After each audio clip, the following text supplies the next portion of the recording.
I'm Dr. Neeraja, fertility specialist. I'm Dr. Rajni, obstetrician and gynecologist and high-risk pregnancies and laparoscopy surgeon. So జనరల్గా infertility couple ఏ doctor దగ్గరకైనా వెళ్ళొచ్చు ఇనిషియల్గా.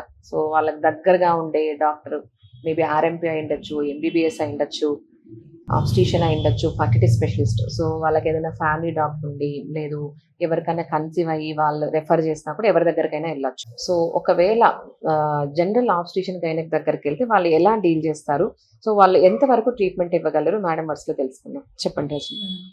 Usual infertility అని ఎప్పుడు అంటామంటే couple marriage అయిన తర్వాత up to 1 year with regular inter course తర్వాత కూడా pregnancy రాకపోతే కన్సీవ్ అవ్వకపోతే అప్పుడు వాళ్ళకు పిల్లలు అవ్వట్లేదు ఇన్ఫర్టిలిటీ అని చెప్తాము. సో ఫస్ట్ వీళ్ళు మా దగ్గరికి యూజువల్గా ఫస్ట్ గైనకాలజిస్ట్ దగ్గరికి వస్తూ ఉంటారు. వచ్చినప్పుడు ఫస్ట్ ఇద్దరికి ఎవాల్యుయేట్ చేస్తాం, అంటే మేల్ కి ఫీమేల్ కి, అంటే హస్బెండ్ అండ్ వైఫ్ కి కొన్ని టెస్ట్లన్నీ రాస్తాము. ఆ టెస్ట్లన్నీ నార్మల్ ఉంటే వాళ్ళకి ఫస్ట్ రెగ్యులర్ గా ovulation induction and timed inter course అని అడ్వైస్ చేస్తూ ఉంటాము.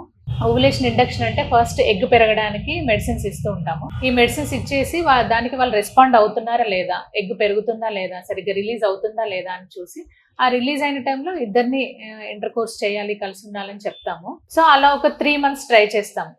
3 months తర్వాత కూడా వాళ్ళకు ప్రెగ్నెన్సీ కన్ఫర్మ్ అవ్వకపోతే దెన్ మరి ఓవరీలో ఎగ్ బాగానే పెరుగుతుంది, మరి ట్యూబ్స్ లో ఏదైనా ఇష్యూ ఉందా అని తెలుసుకోవడానికి ట్యూబ్స్ ఓపెనింగ్ ఉందా లేదా అని చెక్ చేస్తాం. దీనికి 2 types ఆఫ్ టెస్ట్లు ఉంటాయి. ఎక్స్రే ఒకటి హిస్ట్రోసాల్పింగోగ్రామ్ అని అంటాము, డై ఇంజెక్ట్ చేసి ఎక్స్రే తీస్తారు. సెకండ్ వన్ వచ్చేసి సెలైన్ ఇన్ఫ్యూజన్ సోనోగ్రఫీ అంటాము. సెలైన్ ఇంజెక్ట్ చేసేసి ట్యూబ్స్ నుంచి సెలైన్ వస్తుందా అనేది అల్ట్రాసౌండ్ ద్వారా చూస్తాం.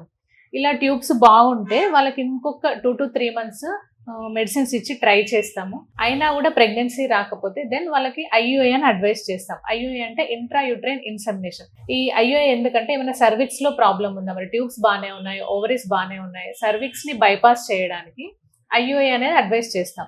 ఈ ఐయుఐ చేయాలంటే కంపల్సరీ మనకి level 1 సెటప్ అనేది ఉండాలి. సో అది మనకి ఫర్టిలిటీ సెంటర్లోనే మనకు అవసరం అవుతుంది. సో మనము అప్పుడు నేను ఫర్టిలిటీ స్పెషలిస్ట్ కి రిఫర్ చేస్తూ ఉంటాను. సో నార్మల్గా అండి పెళ్ళైన 1 yearలోగా చాలా మంది ఒక 50% కపుల్స్ కన్సీవ్ అయిపోతూ ఉంటారు. సో మిగిలిన 50%లో half of the percentage second ఇయర్లో కన్సీవ్ అయిపోతారు. సో మిగతా కొంతమందికి మాత్రమే మనకు ట్రీట్మెంట్ రిక్వైర్మెంట్ ఉంటుంది. సో అది మన పేషెంట్ కపుల్ని ఎవాల్యుయేట్ చేసినప్పుడు ఏ లెవెల్ ఆఫ్ ట్రీట్మెంట్ అవసరం అవుతుంది. సో మేడం చెప్పినట్టు జస్ట్ ఓవులేషన్ ఇండక్షన్తో కన్సీవ్ అయిపోతారు చాలా మంది. ఎందుకంటే ఇప్పుడు మనం పీసీఓడి అని ఉంటున్నాం, హైపోథైరాయిడిజం, థైరాయిడ్, వీళ్ళకంతా ఏమవుతుందంటే ఎగ్ రిలీజ్ అవ్వదు, అన్ఓవులేషన్ అంటాం. సో జస్ట్ మెన్సెస్ వస్తుంది కానీ ఎగ్ రిలీజ్ అవ్వదు. So anovulatory cycles. సో వీళ్ళకి జస్ట్ ఓవులేషన్ ఇండక్షన్ అంటాం. జస్ట్ ఎగ్ పెరగడానికి ఇచ్చి ఎగ్ రప్చర్ అవడానికి ఇంజెక్షన్ ఇచ్చి timed intercourse, so ovulation days చెప్తే వీళ్ళు నార్మల్గా ఇంటర్ కోర్స్ చేసినా కూడా కన్సీవ్ అయిపోతారు.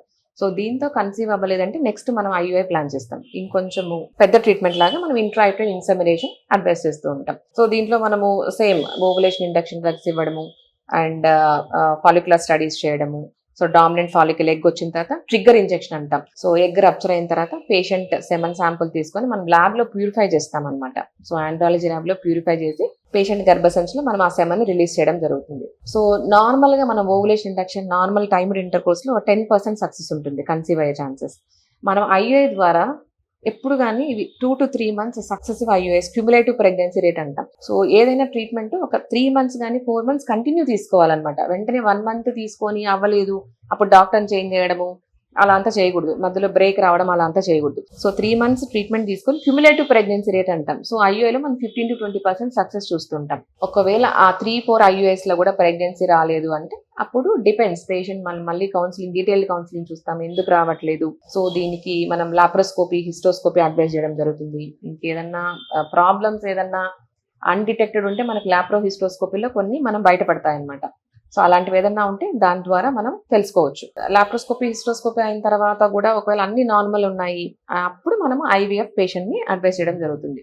సో ఈ ఐవీఎఫ్ లో మనం సక్సెస్ 45 to 50% సక్సెస్ చూస్తూ ఉంటాం అనమాట. సో ఇది అప్రోచ్ ఇలా ఉంటుంది. సో ఏదన్నా పేషెంట్ మనం వెళ్ళినప్పుడు మ్యూచువల్ అంటాం, అంటే పేషెంట్ అక్కడికి వెళ్ళినప్పుడు వాళ్ళకి పరిధిలో ఉన్నంత ట్రీట్మెంట్ వాళ్ళు ఇస్తారు. తర్వాత వాళ్ళకి వీలు కాని పక్షంలో వాళ్ళకు పరికరాలు ఉండవు కాబట్టి ఐయుఐకి, ఐవీఎఫ్ కి వాళ్ళు ఫర్టిలిటీ డాక్టర్కి రెఫర్ చేస్తారు. సో మా దగ్గర ఉండే పరికరాలతో మనం ఐయుఐ, ఐవీఎఫ్ చేస్తాం. సో ఇట్లా పేషెంట్ కూడా బెనిఫిట్ అవుతుంది. సో వాళ్ళకు టైం వేస్ట్ అవ్వదన్నమాట.